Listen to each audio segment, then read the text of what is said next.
সবাইকে স্বাগতম জানাচ্ছি আমাদের আজকের অ্যানালাইসিস ভিডিওতে। আমরা বেশ কিছু সিরিজ ভিডিও বা অ্যানালাইসিস আমরা পাবলিশ করেছিলাম আপনাদের সুবিধার্থে। আপনারা যাতে করে ভালো করে মনিটর করতে পারেন এবং সেই সঙ্গে অ্যানালাইসিস গুলো রপ্ত করতে পারেন। অবশ্যই জেনে রাখবেন আমাদের এই অ্যানালাইসিস ভিডিওগুলো শুধুমাত্র এডুকেশনাল পারপাসেই পাবলিশ করা হয়ে থাকে। আমরা লাস্ট কয়েকটি ভিডিওতে দেখানোর চেষ্টা করেছিলাম যে লো পেইড আপ স্টক গুলো প্রবাবলি একটু কারেকশন ফেস করতে যাচ্ছে এবং সেই সাথে যেগুলো ফান্ডামেন্টালি ভালো এই ধরনের কিছু স্ক্রিপ্ট যেগুলো কিনা খুব প্রাইসিং হয়েছে। ফর এক্সাম্পল আমি অলিম্পিক ইন্ডাস্ট্রিজ এর অ্যানালাইসিস দিতে যেয়ে বলেছিল যে এটার রেজিস্ট্যান্স আছে এবং 220-25 টাকার মধ্যে যে রেজিস্ট্যান্স জোনটা সেটা ব্রেকআউট করতে না পারলে এটা হয়তো বা কিছুটা কারেকশন আবার ফেস করতে পারে। আমি দেখানোর চেষ্টা করেছিলাম সোনালী আঁশ, Orion infusion, national tea company, সোনালী পেপার, জেমিনি সি ফুড এই ধরনের যে লো পেইড আপ স্টক গুলো ছিল এইগুলো খুব ভালো একটা প্রাইসিং হয়েছে এবং এগুলো অলমোস্ট এদের রেজিস্ট্যান্স যে জোন ইমিডিয়েট যে রেজিস্ট্যান্স জোন সেগুলোর প্রায় খুব কাছাকাছি চলে এসেছে এবং এই লেভেলগুলো থেকে এইগুলো সাস্টেইন করতে পারে কিনা এবং ব্রেকআউট করে সেকেন্ড ফেজে আবার মুভমেন্ট কন্টিনিউ করতে পারে কিনা সেগুলো কিন্তু দেখার বিষয় আছে এবং টেকনিক্যালি এগুলো কিন্তু আসলে আপনি যখন মনিটর করতে থাকবেন তখন এই জিনিসগুলো খুব ইজিলি ফাইন্ড আউট করতে পারবেন। আমরা আজকের মার্কেটে দেখতে পেয়েছি এই ধরনের লো পেইড আপ স্টক গুলো কিন্তু সাস্টেইন করতে পারে নাই, প্রাইস গুলো ধরে রাখতে পারে নাই। আমরা Olympic, Mobil Jamuna, GP, BATBC, BRAC bank, Linde Bangladesh এই ধরনের যে ভালো ফান্ডামেন্টাল কোম্পানি যেগুলো ছিল সেগুলো নিয়ে আমাদের সিরিজ ভিডিও ছিল এবং সেগুলো আহ, আমি দেখেছি যে আপনাদের ভিউটা অনেক বেশি, তার মানে আমি ধরে নিচ্ছি যে এই স্টকগুলোতে আইদার আপনাদের ইন্টারেস্ট বেশি অথবা এইটাতে আপনারা হয়তো বা চাচ্ছেন যে এটার আপডেটটা যেন রেগুলারলি থাকে। আমি সেটা ধরে নিয়েই আজকের ভিডিওটা শুরু করলাম, অ্যানালাইসিসটা শুরু করলাম। সর্বপ্রথম আমরা চলে যাব ইন্ডেক্সের অ্যানালাইসিসে। আপনারা দেখতে পাচ্ছেন আমার এখানে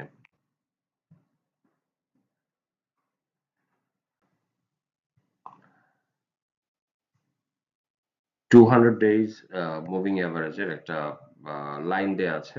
আপনারা হয়তো বা দেখতে পাবেন এখনই যে উম, একটু মোটা কালার অর্থাৎ থিকনেস বেশি এরকম একটা লাইন যেটা 200 days moving average.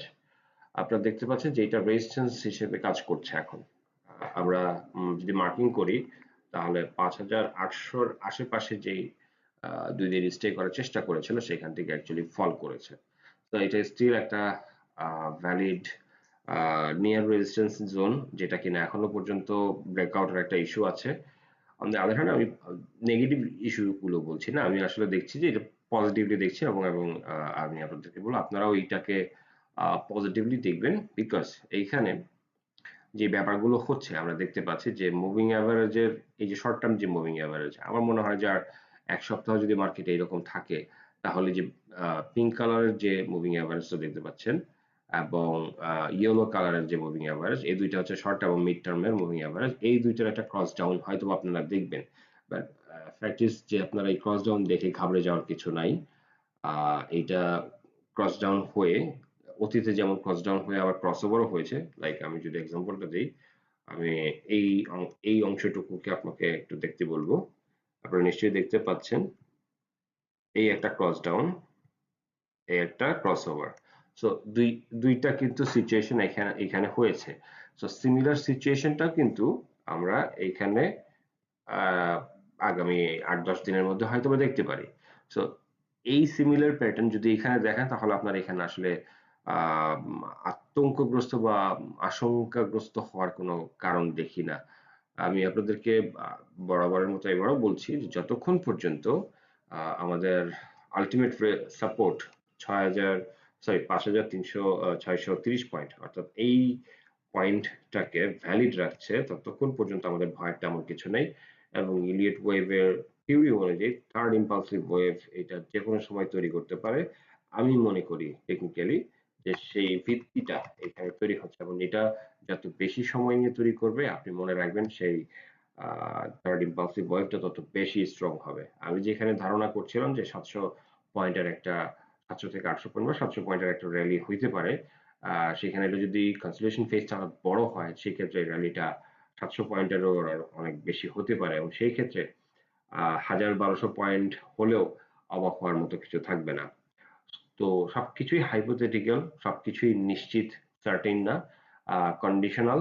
So condition গুলো যতক্ষণ পর্যন্ত ভ্যালিড রাখি ততক্ষণ পর্যন্ত আমরা আমাদের হোপটা রাখতে পারি। যদি কন্ডিশন কখনো ব্রেক করে তখন সেই অনুযায়ী যে টেকনিক্যাল পজিশন সেটার উপর বেস করে অ্যানালাইসিসটা করা উচিত হবে। আরো একটা পজিটিভ ব্যাপার আমি একটু এখানে শেয়ার করতে চাচ্ছি যে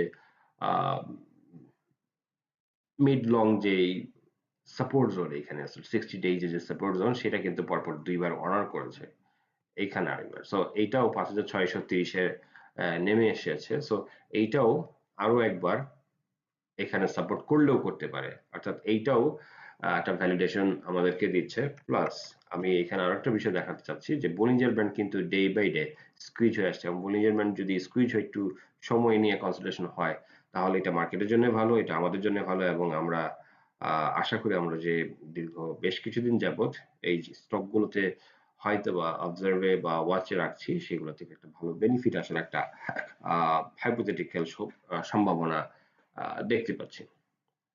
মার্কেট নিয়ে আসলে আপাতত খুব বেশি ওয়ারিড হওয়ার মতো কিছু নেই। মার্কেট হয়তো বা 5630 থেকে 5800 এর ইন বিটুইন মার্কেটের আপস এন্ড ডাউন গুলো হয়তো বা চলবে, অর্থাৎ কনসলিডেশন ফেজটা চলবে। সো এইটা আপনারা একটু ক্লোজলি মনিটর করবেন, আশা করি এখান থেকে ভালো ফিডব্যাক পাবেন।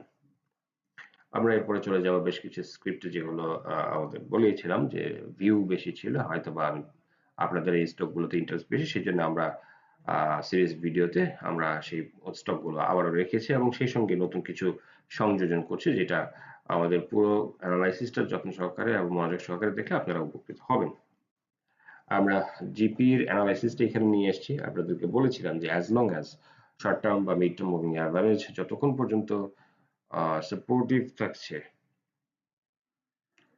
ততক্ষণ পর্যন্ত এইটার ব্যাপারে খুব বেশি নেগেটিভ কোনো কিছু নেয়ার আসলে অবকাশ নেই। তো শর্ট টার্ম মুভিং অ্যাভারেজে যে কোনো সময় সাপোর্ট বা রেজিস্ট্যান্স এটা চেঞ্জ হতে পারে, শিফটিং হতে পারে, এটা তেমন বিগ ডিল না। বাট মিড টার্ম বা লং মিড যে মুভিং অ্যাভারেজ গুলো সেইগুলো যদি ব্রেকডাউন ঘটে সেটা একটা চিন্তার বিষয়। আমরা এখনো পর্যন্ত দেখতে পাচ্ছি, আমরা যদি এখানে দেখাই যে মিড টার্ম মুভিং অ্যাভারেজে কিন্তু সাপোর্ট পাচ্ছে এবং পরপর 2 দিন, অর্থাৎ একবার একটু নিচে নেমে গিয়েছিল কিন্তু দিন শেষে পুল আপ করে এই যে গ্রিন ক্যান্ডেলটা তৈরি করেছে। এবং এই যে ছোট ছোট বডির যে ক্যান্ডেলস্টিক্স গুলো এগুলো একটা সিগনিফিকেন্স আছে, অর্থাৎ কারেকশন হচ্ছে না, খুব ছোট ছোট কারেকশন দিয়ে এই যে ছোট ছোট বডির ক্যান্ডেলস্টিক্স ফর্ম করছে, এটা মানে হচ্ছে একটা কন্ট্রোলড হ্যান্ডে স্টকের কনসলিডেশন অ্যাকিউমুলেশন আপনারা যেটাই বলেন সেটা কিন্তু হচ্ছে। ফ্লাকচুয়েশন কম, প্রাইস তুলনামূলকভাবে ধরে রাখছে এবং ছোট ছোট বড়ের ক্যান্ডেল রিপ্রেজেন্ট করে এই সাইকোলজি যে স্মার্ট মানি এখানে খুবই কন্ট্রোলড ওয়েতে সে খুব ধীরে ধীরে প্রাইসকে পুশ আপ না করে শেয়ার যেগুলো সে ডেলিভারি দিয়েছিল সেগুলো কিছু শেয়ার আবার কালেক্ট করে নিচ্ছে এবং এটা একটা গুড সাইন যে স্টকটা সেকেন্ড ফেজে ফার্দার আবার র্যালি করতে পারে, সেটা একটা গুড সাইন। এবং আপনারা দেখছেন যে বলিঞ্জার ব্যান্ড এইটা একেবারেই স্কুইজ হয়ে আসছে এবং মোরলেস আরো কিছুটা স্কুইজ হয়ে আসবে এবং আশা করছি যে এইটা আগামী 2 উইকস এর মধ্যে একটা ক্লিয়ার সিগন্যাল দিবে যে এইটা এখানেই থাকবে নাকি এখান থেকে উপরে উঠে যাবে। তো আশা করি আপনাদের সঙ্গেই থাকবেন, আমাদের সিরিয়াস ভিডিওগুলো বা অ্যানালাইসিস গুলো যখন পাবলিশ করা হয় সেগুলো মনোযোগ দিয়ে দেখার চেষ্টা করবেন। এরপরে আমরা যে স্টকটা দেখবো সেটা হচ্ছে ব্যাড বিসি। আপনারা দেখতেই পাচ্ছেন যে মিড টার্ম মুভিং অ্যাভারেজটা একটু ব্রেকডাউন করে এটা নেমে আসছে। মিড লং মুভিং অ্যাভারেজ যেটা অর্থাৎ 385 টাকা এই ভায়োলেট কালারের যে লাইনটা সেটা। সো এইখানেও আমরা একই কথাই বলবো যে আহ, মানুষ আসলে মাল্টিন্যাশনাল একটা কোম্পানি, ভালো আর্নিংস এর, সো এই স্টকটা প্রাইস ফল করেছে। প্রাইস ফল করার পিছনে একটা কারণ হচ্ছে যেখানে লো পেইড আপের স্টকের খুব ভালো বিজনেস গিয়েছে, মানুষ অধৈর্য হয়ে এখানে অনেকেই সেল অফ করে দিয়েছে এবং যার কারণে এটার প্রাইসটা যারা স্মার্ট হ্যান্ডে যারা বাই করছিল তারা আসলে প্রাইস বাড়িয়ে বা প্রাইস ধরে রেখে বাই করবে এমনটা না। যারা প্যানিক সেল করেছে বা সেল অফটা বেশি করেছে তারা প্রাইসটা আস্তে আস্তে নিচের দিকে নামিয়ে নিয়ে আসছে যাতে করে নিচে আরো কম প্রাইসে শেয়ারটা থাকে এবং সেইখান থেকে তারা বাই ব্যাক করে নিতে পারে। তো আমি বলবো যে এটাও খুব নেগেটিভ কোনো টেকনিক্যাল ফরমেশন এখনো পর্যন্ত তৈরি করে নাই। আমি এই সিরিজ ভিডিওর একদম শেষের দিকে কিছু গুরুত্বপূর্ণ কথা বলবো। আশা করি আপনারা তখন এই লিঙ্কটা খুঁজে পাবেন। সো ব্যাডবিসিও এখনো পর্যন্ত স্টিল এটা ভালো একটা ব্যাপার এবং আমি আপনাদেরকে ইন্ডেক্সের বেলায় যেটা বলেছিলাম যে এটা হয়তো বা এখানে একটা ক্রস ডাউন দেখতে পারেন, বাট এই ক্রস ডাউনের পরে আবার ক্রস ওভার হয়ে প্রাইস আপ হতে পারে, যেমনটা আমি ইন্ডেক্সের বেলায় দেখিয়েছি ক্রস ডাউন এবং ক্রস ডাউনের পরে আবার ক্রস আপ হয়েছে। তো এখানেও সিমিলার প্যাটার্ন আমরা হয়তোবা ভবিষ্যতে দেখতে পারি।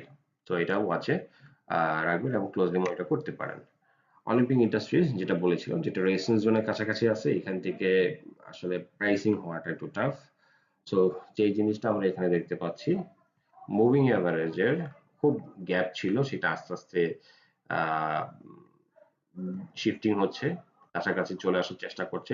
বলিঞ্জার ব্যান্ডটা এখনো অনেক গ্যাপ ক্রিয়েট করে আছে। সো এই ক্ষেত্রে এইটার হাইপোথিসিসটা হবে যে এটা এখনো পর্যন্ত কারেকশন মোডে আছে, এখনো কনসলিডেশন ফেজে যায় নাই। সো এটা আরো সময় নিবে আপনার ফার্দার রিবাউন্ড করে ভালো কিছু করতে।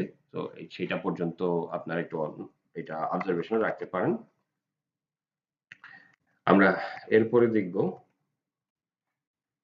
লিন্ডেবিডি। আপনারা দেখতে পাচ্ছেন still short term moving average যেটা, সেটা কিন্তু সাপোর্টে রেখেছে এবং এটাকে সাপোর্টে রেখেই কিন্তু এটার কনসলিডেশন হচ্ছে, অর্থাৎ 1400 থেকে 1500 টাকার মধ্যে এটা কনসলিডেশনটা চলতেছে। তো এখন যে ব্যাপারটা এখানে থাকতে পারে যে বলিঞ্জার ব্যান্ডটা এখন অনেক বেশি গ্যাপ ক্রিয়েট করে আছে, এই গ্যাপটা কমার দরকার এবং মুভিং এভারেজ গুলো খুব বেশি গ্যাপ ক্রিয়েট করে আছে একটা আরেকটা থেকে, এইটার গ্যাপটা কিছুটা কমে আসা দরকার এবং সেটা হলেই এইটা থেকে হয়তো বা আবারও কিছু মুভমেন্ট বা মোমেন্টাম গেইন করতে পারে, বাট আনটিল দেন আমার মনে হয় যে টেকনিক্যালি এটা কনসলিডেশন ফেজটা একটু লঙ্গার হবে।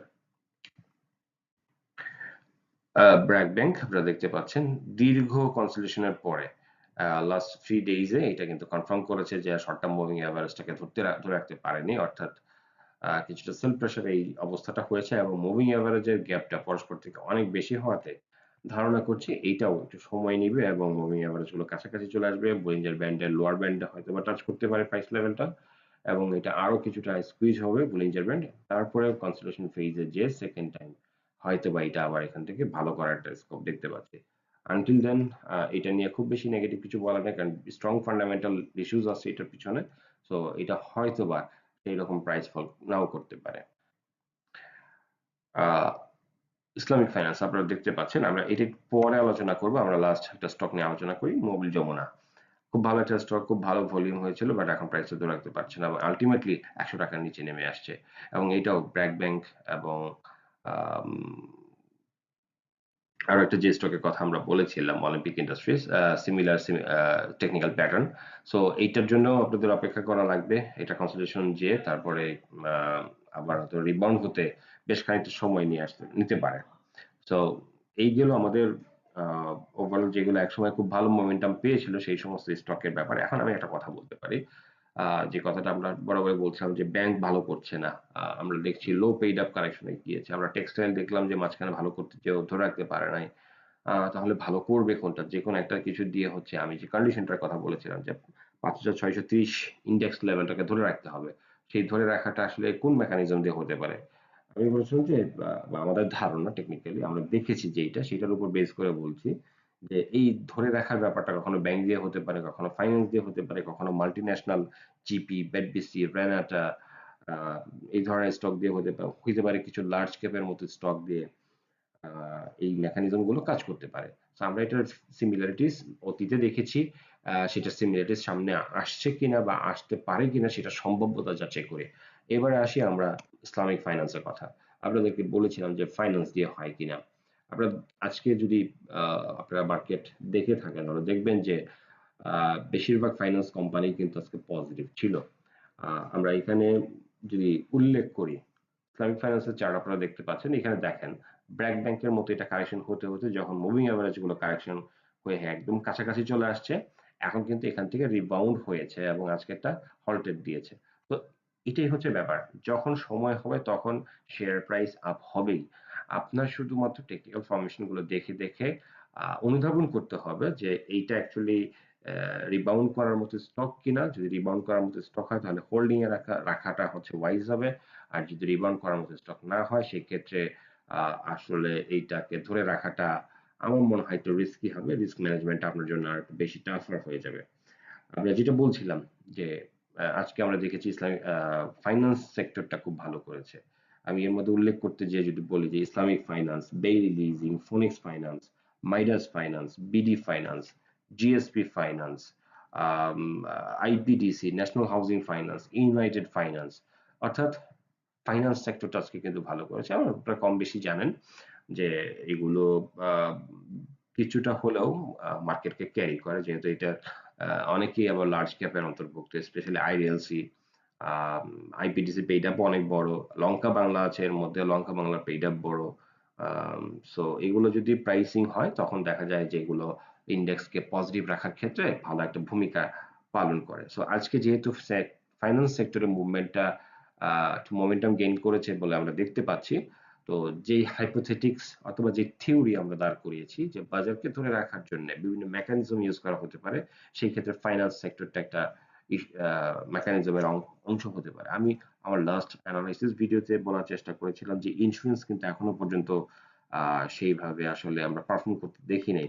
বাট আজকের মার্কেট যদি আপনারা পর্যালোচনা করেন, আপনারা দেখতে পাবেন এই মার্কেটেও আপনার ইন্স্যুরেন্স কোম্পানিগুলোর মধ্যে আপনার crystal insurance, central insurance, Sandhani life insurance, first life insurance, Pragati life insurance, national life insurance, এই ধরনের বেশ কিছু ইন্স্যুরেন্স কোম্পানি কিন্তু ভালো করেছে।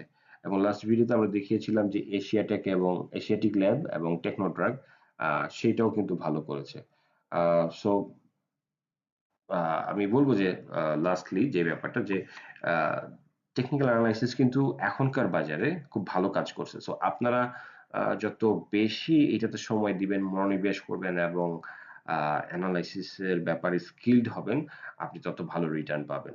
আহ, সেই প্র্যাকটিসটা আপনারা করতে থাকেন। আশা করি আমাদের সঙ্গে থাকলে এটার অনেকটাই আপনাদের ফিল আপ হয়ে যাবে। এবং যেই লজিক গুলো আমরা বললাম সেইভাবে আপনারা থিঙ্কিং করেন, এর থেকে বেটার কোনো ওয়ে থাকলে সেটাও আপনারা অ্যাডপ্ট করতে পারেন। এবং মার্কেটের যে কন্ডিশন তাতে আমি এখনো বলবো যে এখানে এখনো পর্যন্ত হোপ আছে। তো ওয়াইজলি এবং রেশনালি থিঙ্কিং করে আপনারা আপনাদের স্টেপ গুলো ফেলবেন, তাতে করে আপনাদের নিজস্ব ইনভেস্টমেন্টের যে ঝুঁকি সেটা অনেকটা কমে আসবে এবং আশা করি রিটার্নটা খুব ভালো হবে। আমাদের আজকের অ্যানালাইসিস ভিডিওটা এই পর্যন্তই রাখছি। ইনশাআল্লাহ আবার কোনো আপডেটস নিয়ে আপনাদের সঙ্গে সামনে হাজির হব। সেই পর্যন্ত ধন্যবাদ সবাইকে, ভালো থাকবেন সবাই।